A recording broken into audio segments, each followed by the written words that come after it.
তৃণমূলের পদ থেকে গণ ইস্তফা এগরায়। এই মুহূর্তের বড় খবর, এগরা সহ তৃণমূল কংগ্রেসের ওয়ার্ডের বিভিন্ন পদ থেকে গণ ইস্তফা পদাধিকারীদের।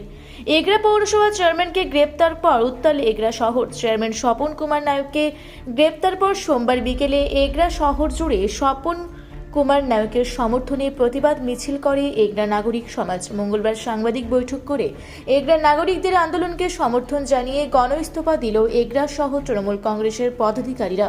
চাপে শাসক শিবির। বিধানসভার আগে এগরা শহর জুড়ে তৃণমূল কংগ্রেসের মধ্যে এমন অস্থির পরিস্থিতি চিন্তায় ফেলেছে তৃণমূল কংগ্রেসকে। ইস্তফা দিলাম আমরা একটা কারণে, সেটা হচ্ছে আমরা দেখতে পাচ্ছি যে বেশ কয়েক মাস ধরে আমাদের পৌর এলাকার মধ্যে যে অস্থিরতার সৃষ্টি হয়েছে, তাতে আমরা দলের একটা পদে থেকেও মানুষের কাছে কোনো রকম পরিষেবা দিতে পারছি না। মানুষজন আমাদের বিব্রত করছে এবং সেই কয়েকদিনের আগেই আমাদের যিনি চেয়ারম্যান ছিলেন তিনি অ্যারেস্ট হয়েছেন। তিনি চেয়ারম্যান বটে, সর্বোপরি তিনি আমার ওয়ার্ডের, আমি 11 নম্বর ওয়ার্ডের একজন সভাপতি, আমার ওয়ার্ডের কাউন্সিলর তিনি। ওয়ার্ডবাসী কাউন্সিলরকে পাচ্ছে না, আমরা পরিষেবা পাচ্ছি না, যে কারণে আমি সারাটা দিন প্রচণ্ড চাপের মধ্যে আছি। আমার দলীয় কর্মীরা আমার উপরে বিক্ষোভ সৃষ্টি করার করছে, যার জন্যে আমি আমার পদ থেকে, দলীয় এই যে গুরুত্বপূর্ণ একটা পদ, সেই পদ থেকে আমি ইস্তফা দিচ্ছি।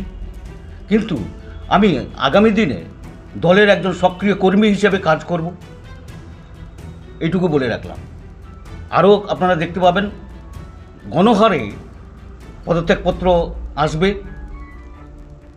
আপনারা নিশ্চয়ই জানেন, গতকাল এগরা শহরে একটি জনজাগরণ মঞ্চ, যেখানে রাজনৈতিক অরাজনৈতিক সমস্ত পরিসরের মানুষজন, বৃদ্ধজন, সমস্ত মানুষ রাস্তায় হেঁটেছেন চেয়ারম্যানের জন্যে, স্বপন নায়কের জন্যে, যে আমরা আগামী দিনেও চেয়ারম্যান হিসেবে স্বপন নায়ককে চাই। বাকি দলের কাজ দল করবে। তিনি অ্যারেস্ট হয়েছেন, আইনের পথে চলবে, কিন্তু আমরা দলের একজন কর্মী যেরকম আছি সেরকমই থাকব, কিন্তু কোনো রকম পদে আমরা থাকছি না, তাই ইস্তফা দিয়েছি। আমাদের এই ইস্তফাপত্র আমরা মাননীয় মুখ্যমন্ত্রী মমতা বন্দ্যোপাধ্যায়ের কাছে পাঠিয়ে দিয়েছি। আমাদের লড়াকু যিনি সেনাপতি দলের অভিষেক বন্দ্যোপাধ্যায়ের কাছে পাঠিয়েছি, আমাদের এমএলএর কাছে পাঠিয়েছি, আমাদের শহর সভাপতির কাছে পাঠিয়েছি এবং কাঁথি সাংগঠনিক জেলার সভাপতি পীযূষ পণ্ডা মহোদয়ের কাছে পাঠিয়েছি, জেলা সভাধিপতি উত্তম বারিক মহোদয়ের কাছে পাঠিয়েছি। এইটুকু বললাম। যেভাবে সাধারণ মানুষ আন্দোলন করছে, তার সাথে সাথে আপনারাও পদত্যাগ করছেন, সামনে কিন্তু বিধানসভা ভোট রয়েছে, সেখানে এই জিনিসগুলো কি তাৎপর্যপূর্ণ? না, সেটা আমরা বলতে পারবো না, সেটা দল বুঝবে, দলের ব্যাপার ওগুলো, দলের উপর নেতৃত্ব এগুলো দেখছেন, যেগুলো তারা বুঝবেন। আমরা শুধু খালি এই যে পদগুলো আমাদের দিয়েছিলেন, আমরা সেই পদগুলো থেকে ইস্তফা দিচ্ছি, কারণ আমরা মানুষের কাছে যেতে পারছি না, মানুষের কোনো প্রশ্নের উত্তর দিতে পারছি না, ওয়ার্ডের কোনো পরিষেবা আমরা দিতে পারছি না। সারা পৌর এলাকা 14টা ওয়ার্ড আজ স্তব্ধ হয়ে গেছে পরিষেবা থেকে। এই কারণে আমরা ইস্তফাটা দিচ্ছি। সাধারণ মানুষ কিন্তু বিরক্ত হয়ে গেছে। গতকাল মিছিল থেকে কিন্তু এগরা সহ তৃণমূল কংগ্রেসের সভাপতি জয়ন্ত সাহু নামে ধিক্কার দেওয়া হয়েছে। সেটা দলের ব্যাপার, যারা মিছিলে ছিলেন, আমি কালকে ছিলাম না যেহেতু, তবু আমি শুনলাম যে ধিক্কার দিয়েছেন, তবে সেটা ওদের ব্যাপার, ওরা কি করেছেন না করেছেন ওটা ওদের ব্যাপার।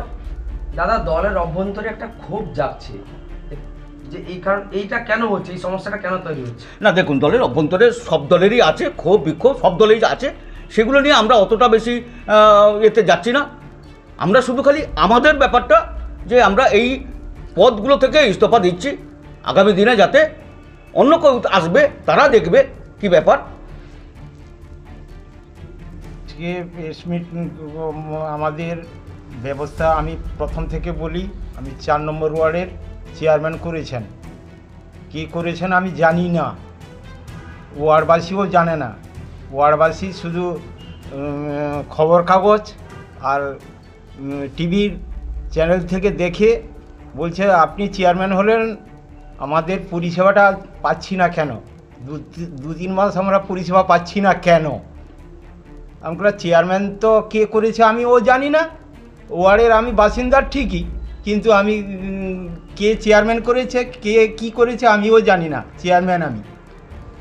সেই জন্য 2-3 মাস তো 14টা ওয়ার্ডের কোনো পরিষেবা কেউ পাচ্ছে না ঠিক মতো। পরোক্ষে দেখলাম মিথ্যা কেসে সাজিয়ে স্বপর্ণাকে অ্যারেস্ট করা হয়েছে। মিথ্যা কেস না হলে পৌরসভার কোনো খবর কাগজে নেই, আর কোনো টিভি চ্যানেলে নেই যে খবর চ্যানেলে যে পৌরসভা থেকে দুর্নীতি হয়েছে। শুধু কি ভূমি সংস্কার দপ্তর থেকে একটা বেরিয়েছে কি জায়গা কোথায় লিজ দিয়েছে, সে পুরানো কেস দিয়ে ওকে মিথ্যা কেসে সাজানো হয়েছে। সেই জন্য জনগণ চাইছে যে স্বপন নায়ক আবার ফিরে আসুক চেয়ারম্যানের পদে, আমরা পরিষেবাটা ঠিকমতো পাই। সেই জন্য জনগণ আজকে আমরা এই পদ থেকে ইস্তফা দিলাম। এইটুকু বলে আমার ক্ষুদ্র বক্তব্য শেষ করলাম। পূর্ব মেদিনীপুর থেকে শঙ্কর দাসের রিপোর্ট, রূপসী বাংলা মিডিয়া।